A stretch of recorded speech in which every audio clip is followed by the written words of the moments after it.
And hit it. It's J. Thomas News with the news, with J. Thomas and the news, along with Cece McCece and her famous intro, Biff Bunyan with the weather, and Katie Von Crystal Katie with Spotlight on Spotlights. And now, here's J. Thomas with the news. I hit it there. Saturday supplemental. Cece, I love you. Love it.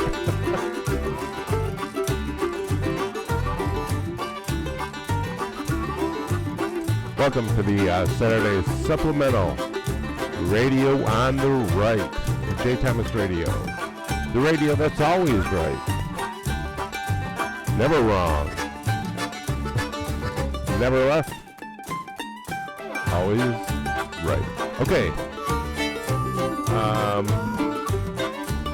Let's turn this down. Pop this down. Happy Valentine's Day.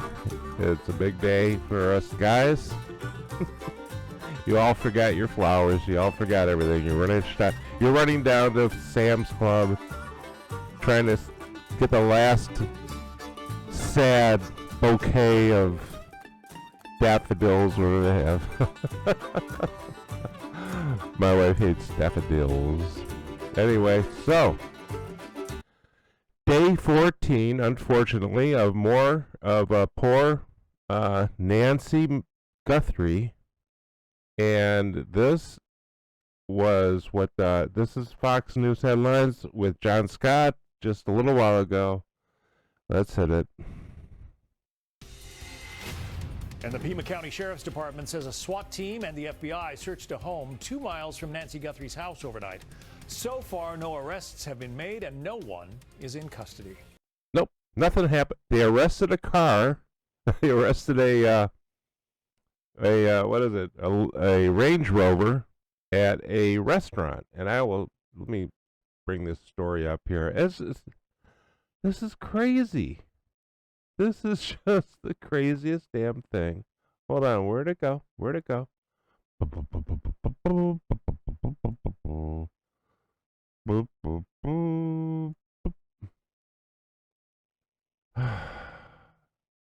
I've lost it. I've lost it.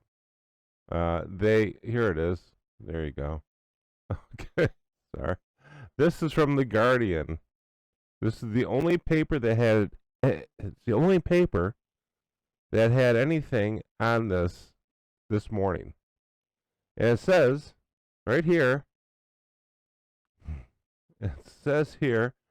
Law enforcement investigating the disappearance of Today Show host Savannah Guthrie's mother, Nancy, sealed off the road near her home in Arizona. FBI vehicles, including forensic vehicles, passed through the roadblock, and 2 agencies tagged and towed a Range Rover from Culver's restaurant parking lot.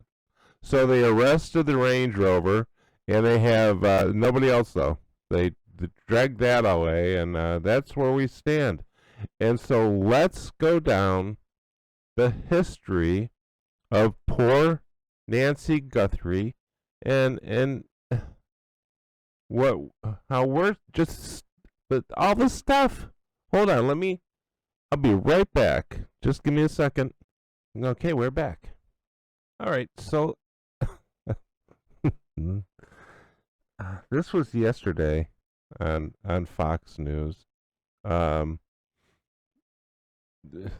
poor guy that's been sitting out there in front of Nancy's house for a week finally talked to the sheriff, and we have put the Torgo theme song in with a minute of the sheriff explaining to Jonathan Hunt. Jonathan Hunt asks him a question, and this is where we are today. Right today. Here it is.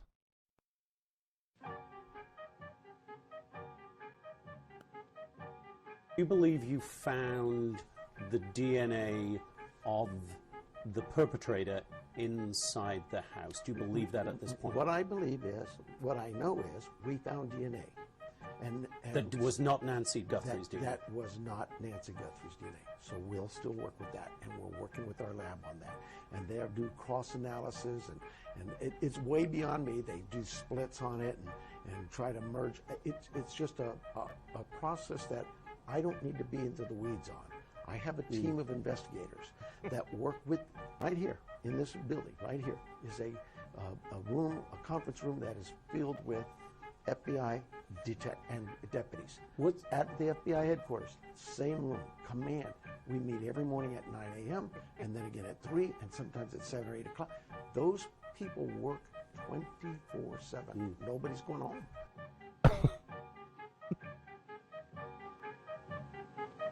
And there he is. Torgo, Sheriff freaking Torgo.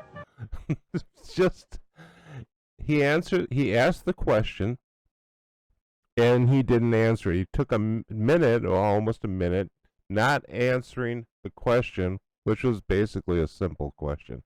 But that's where we stand. And let's go through a little history. Here we go. We're going to go from the very first. Saturday, January 31st. Nancy Guthrie takes an Uber to the daughter's home. Investigators spoke with the Uber driver, and nothing happened there. 9:48. Nancy Guthrie dropped off at her home. The garage door opens approximately 9:48. She goes in the garage. Door closes 9:50. Done. Sunday, February 1st, almost 14 days to the day, tonight will be 1:47 a.m. Nancy Guthrie doorbell camera disconnected. 2:12 camera software detects a person on the camera, but no video. They have no subscription, and therefore it would rewrite itself. It kind of loops right and covers it up," said Sheriff Torgo. That's what our analysis team have told us anyway. Okay. 2:28. Nancy Guthrie's pacemaker app disconnects from her phone. 11:56 a.m. The next day, or not the next day, I'm sorry. Relatives respond to Nancy Guthrie's home and discover she's missing. The family calls 911, and that's it. The sheriff is called. The sheriff comes out on Monday, February 2nd, and pleads with the public for help at a news conference, saying she did not leave on her own. Starts to go viral. Thank you for lifting your prayers with us, says Miss Guthrie. And then Tuesday, Nanos faced reporters again, offering little new information, but saying the whereabouts and a potential motive remain unknown. Sheriff office did not confirm that it was reviewing a ransom note at that point. Wednesday the 4th, Guthrie and her siblings speak out. That was a terrible thing to watch. It was really terrible. She says, "We too have heard reports about a ransom letter in the media. As a family, we're doing everything we can. We're ready to talk. However, we live in a world where voices and images are easily manipulated. We know without a doubt that she's still alive. So please reach out to us." So we don't know what that means. To their mom, she says, "Everybody's looking for you, Mommy, everywhere. We will not rest." So no one knows what that means, if it has a ransom note or not. Thursday, February 5th, the sheriff said there was still no suspect or person, and there's a $50,000 reward by the FBI. Savannah Guthrie's brother, he goes on and says, "Whoever is out there holding our mother, we want to hear from you. We haven't heard anything directly. We need you to reach out in a way to communicate so we can move forward. But first, we have to know that you have our mom." This is after TMZ says that they have a ransom note. Pima County Sheriff's Department says investigators were examining a new message, and they're actively inspecting for its authenticity. And then this is where they go and arrest the guy in L.A., the scammer in L.A. So that's last week, February 7th. The message from the person claiming to be the kidnapper was sent from to a local media outlet on the 9th. The deadline for the Guthrie family was pay a ransom in Bitcoin, and they're taking the message seriously. We received your message, and we understand that. Okay, now the message is going. This is after they've already kidnapped, or they already took to jail the fake kidnapper in L.A. So now they're saying they understand the message, and this is very valuable to us, and we will pay. So now we're back to kidnapping for money, and here we are. And it's Monday the 9th, past Mailing Monday. and shipping can be frustrating. Uh-oh. Don't Stamps.com you dare has do made- that to me. Jerks. So, okay. Then Monday, they're asking the public for help. They believe their mom is still out there, and nothing's going on. There's nothing going on. This is when the FBI starts to swarm, right? The FBI is called in, and what they say on Wednesday, by Wednesday, okay, the unverified deadline comes and goes, and the FBI is not aware of any continued communication between the Guthrie family and the suspect kidnappers, nor have we identified a suspect or a person of interest in this case. Okay, so at this point, TMZ is in charge, basically. What's his name? Levin and TMZ is in charge because they keep getting these ransom letters, and they still have another one. They got another guy out there saying he knows who did it. Just send him a Bitcoin. So that's like yesterday, right? Tuesday, February 10th, investigators released the image. This is after the FBI got a hold of Google. Google had this information. They had the data that just was in space. It wasn't on their Nest phone because they didn't have a subscription for some reason. But it didn't matter. They got this image, and that's the image of the guy in the mask and planting the flowers on the doorbell. That was the flower doorbell thing. And everybody's trying to help out now. Thursday, February 12th, they zeroed in, and they went and they arrested Carlos. And that's where they stayed last week. Okay, so this past week. So they got Carlos, they roughed him up a little bit, and then they released him, and he sort of ticked off. I don't blame him. But Carlos is also still on the list of people they're looking at. I'm telling you, Carlos, they are. And now they have another guy who says that he knows who kidnapped her or has her or did whatever happened to her, and now he wants $50,000 or a Bitcoin, and that's where we're at. And there's nothing happening. But okay, where to go? Ted Williams was just on, and love Ted Williams.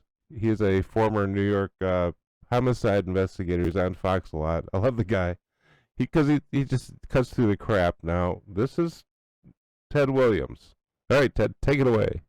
An investigation, John, like I've never seen. This is a kidnapping, and I got to tell you, it's a strange kidnapping. Normally, individuals are kidnapped for one of two reasons, for ransom or revenge. This is an 84-year-old woman that has health problems. It is possible that she was kidnapped for ransom. There's been 2 ransom notes that have been sent. They've not been authenticated by the authorities. So that's the two ransom notes that have been sent that they thought were real. They haven't been authenticated. So the Bitcoin thing, the 2 Bitcoins, everybody wants Bitcoin because they think they can get away with this. You can't. I'm telling you. Get Bitcoin. They'll be on your door in a second. Okay, so the Bitcoin thing, and then the guy who says he wants another Bitcoin says this is an international, meaning Mexico. She's in Mexico. That's why they can't find her. The guy does look like he's a cartel member or a roofer.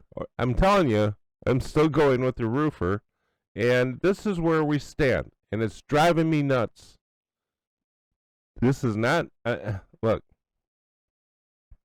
The reality in this world is controlled by probabilities, not possibilities, not hope. Those things are nice to have.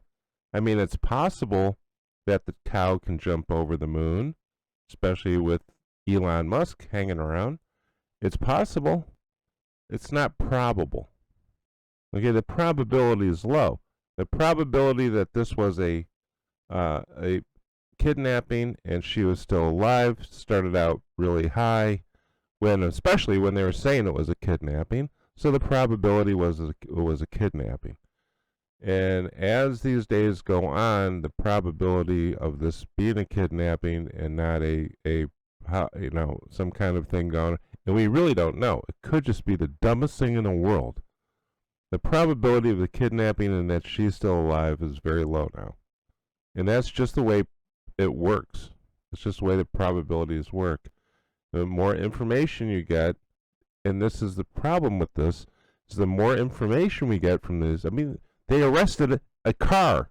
They got the car from Cavender's. They arrested it. Was it Cavender's? She's not there. I usually do that. They got it from some restaurant, next to her house. Where was it? It's right here. This is the thing. And it's just the more information you're getting, the more Culver's. It was Culver's restaurant.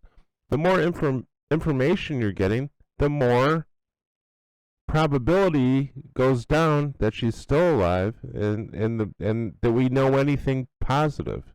Now it's just in the realm of possibilities, because the probabilities are so screwed up because of how this was handled, because the stupid Torgo, Sheriff Torgo, because of him starting this thing in such a haphazard way. This is why we're here now. And again, the DNA.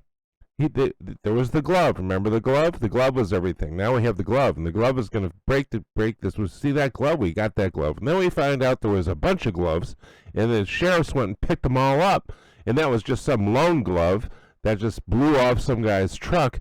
And now they don't have a whole lot of gloves. They didn't get the glove from the house, although they said they got the glove from the house. But now the glove from the house was just somebody who said something, and that was all mixed up. So there was no glove in the house, but the DNA in the house is not Nancy Guthrie's, and they're sure about that.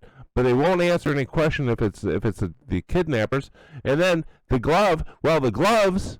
They're all at another DNA laboratory in Florida. They haven't been gone through yet, apparently.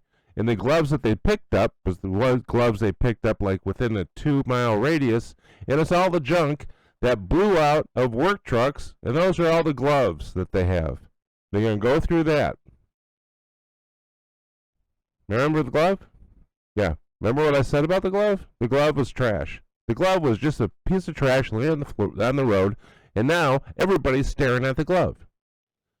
And this is where we're at. And because this is handled so poorly, this poor woman is still either in the midst of the mass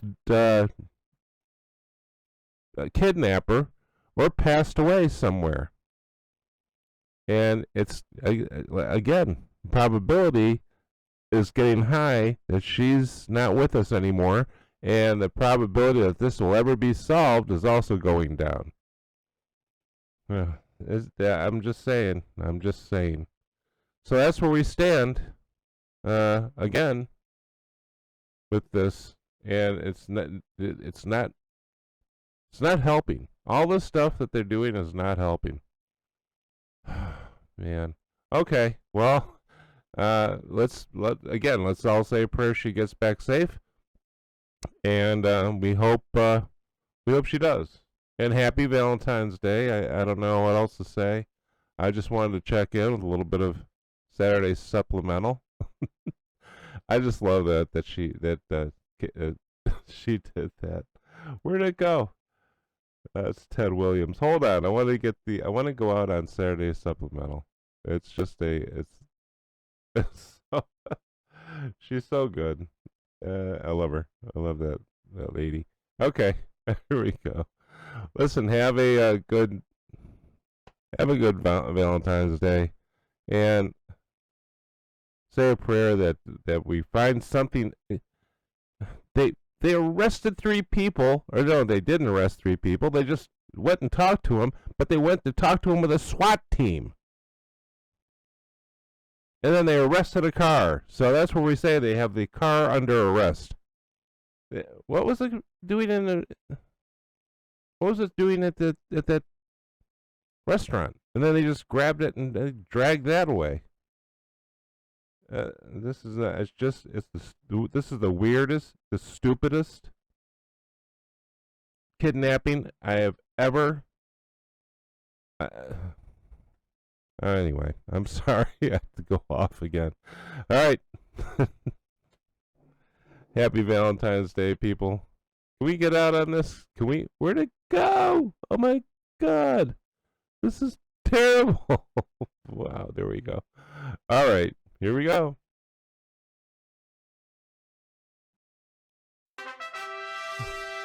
Saturday supplemental. Thank you, CC. I'm sorry I screwed it up.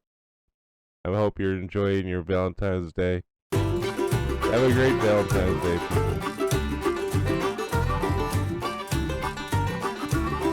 I can't take this thing anymore. They're driving me nuts.